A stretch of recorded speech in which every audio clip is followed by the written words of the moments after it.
Cell यानी कोशिका के बारे में आज हम लोग जानेंगे। सेल कोशिका यह शरीर की सबसे छोटी इकाई है जो अपने लिए हर एक काम को कर सकती है। मतलब सेल जो है शरीर की वह सबसे छोटी इकाई है जो अपने लिए हर एक काम को कर सकती है। अब जैसे में हर एक काम को कर सकती है तो कौन सा काम कर सकती है?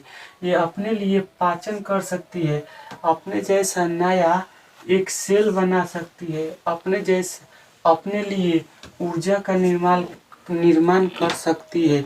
यही सेल का कार्य है। सेल जो है अपने लिए पाचन कर सकता है, अपने जैसा नया दूसरा सेल बना सकता है, अपने लिए ऊर्जा निर्माण कर सकता है। सेल इतना कार्य कर सकता है। उसके बाद सेल का बायोलॉजिकल नेम क्या हुआ? तो सेल का बायोलॉजिकल नेम हुआ साइटो। यानी बायोलॉजी में सेल को साइटो बोलते हैं। इसीलिए कोशिका यानी सेल, कोशिका का अध्ययन क्या कहलाया? साइटोलॉजी। कोशिका के अध्ययन को साइटोलॉजी कहते हैं क्योंकि कोशिका का बायोलॉजिकल नेम क्या हुआ? साइटो। इसीलिए इसका अध्ययन साइटोलॉजी कहलाया। साइटोलॉजी। देखिए, सर्वप्रथम कोशिका की खोज किसने की? तो सर्वप्रथम कोशिका की खोज रॉबर्ट हुक ने की। लेकिन सर्वप्रथम कोशिका की खोज तो इन्होंने कर दी, लेकिन जो कोशिका इन्होंने खोजा आगे चलकर पता चला कि जो कोशिका खोजे रॉबर्ट हुक, उन्होंने मृत कोशिका को खोज कर दी। आगे चल के अनेक वैज्ञानिकों ने शोध किया तो देखा कि जो रॉबर्ट हुक थे, कोशिका के खोजे थे, उन्होंने मृत कोशिका की खोजे थे। वो मृत कोशिका 1665 ईस्वी में रॉबर्ट हुक ने खोजा। लेकिन जब उन्होंने मृत कोशिका की खोज की तो आखिर जीवित कोशिका की खोज किसने की? तो वो भी देखिए, सर्वप्रथम जीवित कोशिका की खोज किसने की? तो सर्वप्रथम जीवित कोशिका की खोज एंटोनी वान लीवेनहॉक ने की। जीवित कोशिका की खोज एंटोनी वान लीवेनहॉक ने की, लेकिन मृत कोशिका की खोज रॉबर्ट हुक ने की। तो जीवित कोशिका की खोज कब हुई? 1674 ईस्वी में जीवित कोशिका की खोज हुई, लेकिन मृत कोशिका की खोज 1665 ईस्वी में हो चुकी थी। अब देखिए, कोशिका सिद्धांत। तो कोशिका आखिर खोज दिया गया तो लोगों ने कहा कि आखिर इस कोशिका को करना क्या है। तो आए स्लाइडेन एवं स्वान ने। तो स्लाइडेन एवं स्वान ने बताया कि जो कोशिका है इसका अध्ययन, उसके अध्ययन के बारे में बताया। तो स्लाइडेन एवं स्वान ने कहा कि कोशिका जो है, इस कोशिका के बारे में अध्ययन करके बताएं कि हमारा शरीर जो है छोटी छोटी कोशिकाओं से मिलकर बना है। अतः हमारा शरीर जो है यह सबसे छोटी इकाई है। हमारा शरीर कोशिकाओं से मिलकर तो बना है, लेकिन यह जो कोशिका है हमारे शरीर की सबसे छोटी इकाई बोल रहे हैं, अंग नहीं बोल रहे हैं। इसीलिए कोशिका हमारे शरीर की सबसे छोटी इकाई है। अब देखिए, अब जैसे में कोशिका हमारे शरीर की इकाई है तो फिर छोटी छोटी कोशिकाओं से मिलकर शरीर बना है। तो कैसे बना है? देखिए, जैसे में ईंट को मिलाने से क्या बना? एक पर एक ईंट साजते हैं तो क्या बनता है? दीवार बनता है।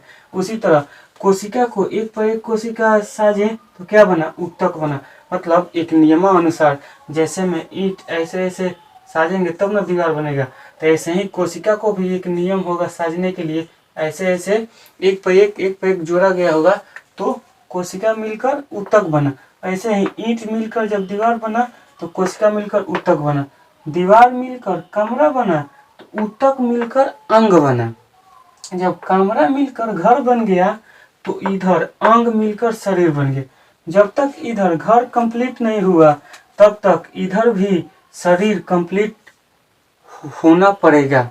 इधर अगर घर कंप्लीट हो गया तो इधर शरीर भी कंप्लीट हो गया। कोशिका को सुव्यवस्थित ढंग से सजाएंगे तो ऊतक का निर्माण होगा, ऊतक को सुव्यवस्थित ढंग से सजाएंगे तो अंग का निर्माण होगा, और अंग को सुव्यवस्थित ढंग से सजाएंगे तो क्या? शरीर का निर्माण हुआ। इसीलिए हमारा शरीर जो है छोटी छोटी कोशिकाओं से मिलकर बना है। यही सिद्धांत किसने दिया? स्लाइडेन एवं स्वान ने ये सिद्धांत दिए।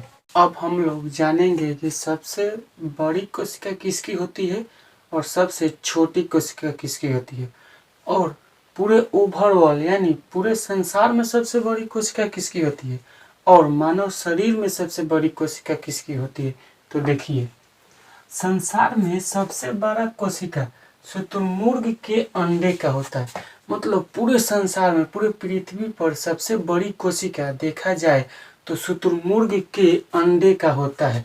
शुतुरमुर्ग के जो अंडा होता है उसके अंदर जो पीला भाग होता है ना, वही होता है कोशिका उसका। तो वह सबसे बड़ा कोशिका हुआ शुतुरमुर्ग के अंडे का। और संसार में सबसे छोटी कोशिका किसकी होती है, तो माइकोप्लाज्मा। मतलब संसार में सबसे छोटी कोशिका माइकोप्लाज्मा, और संसार में सबसे बड़ी कोशिका शुतुरमुर्ग के अंडे का। शुतुरमुर्ग का अंडा लगभग 2.5 किलो के लगभग हो जाता है। मतलब शुतुरमुर्ग का जो अंडा है 2-2.5 किलो के लगभग होता है। इतना बड़ा अंडा होता है, लगभग एक नारियल के आकार जैसा अंडा होता है शुतुरमुर्ग का। और देखिए, अब मानव शरीर में देखिए, मानव शरीर में सबसे बड़ी कोशिका और सबसे छोटी कोशिका देखिए। तो मानव शरीर में सबसे बड़ा कोशिका अंडाणु, यानी अंडाणु समझते हैं, यह स्त्री में होता है।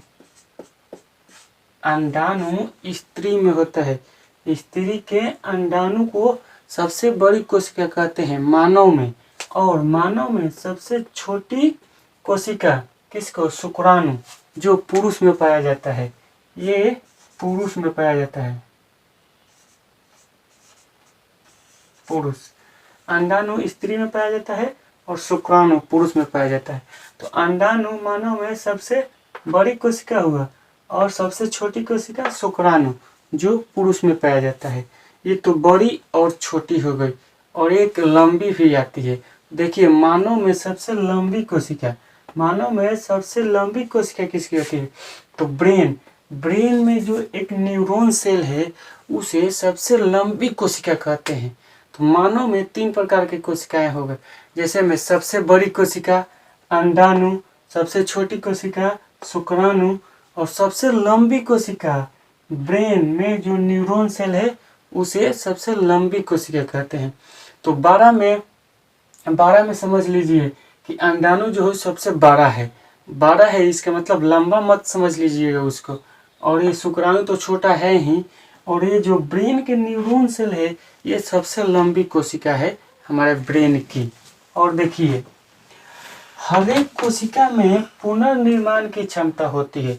ये जो हमारे शरीर में हर एक कोशिकाएं हैं उनके पुनर्निर्माण की क्षमता होती है। मतलब वो स्वयं अपने आप को ठीक भी कर सकते हैं, अपने आप जैसा दूसरा सेल भी उत्पन्न कर सकते हैं। ये पुनर्निर्माण की क्षमता किसमें पाई जाती है, कोशिका में पाई जाती है। इसलिए सबसे अधिक विभाजन किस कोशिका में होती है, तो हमारे शरीर में जो लीवर है उसमें सबसे अधिक कोशिका विभाजन होती है। इसीलिए लीवर में अगर कोई चाकू मार दे तो लीवर बहुत जल्दी ठीक हो जाता है, लेकिन अगर दूसरी जगह चाकू लग जाए तो इतना जल्दी ठीक नहीं होता है। तो लीवर सबसे अधिक कोशिका विभाजन होती है लीवर में, और सबसे कम कोशिका विभाजन किसमें होती है, तो ब्रेन के जो न्यूरॉन सेल है उसमें बहुत कम कोशिका विभाजन होती है। यानी उसमें कोशिका विभाजन हुई ही नहीं है आज तक। अगर क्वेश्चन पूछे कि कौन ऐसे कोशिका है जो जन्म के बाद भी उसमें विभाजन नहीं हुआ है, तो न्यूरॉन सेल मारिएगा आप लोग। तो न्यूरॉन सेल में कोशिका विभाजन होता ही नहीं है जो ब्रेन में पाया जाता है। न्यूरॉन सेल विभाजन होता ही, उसमें विभाजन हुआ ही नहीं है आज तक न्यूरॉन सेल में।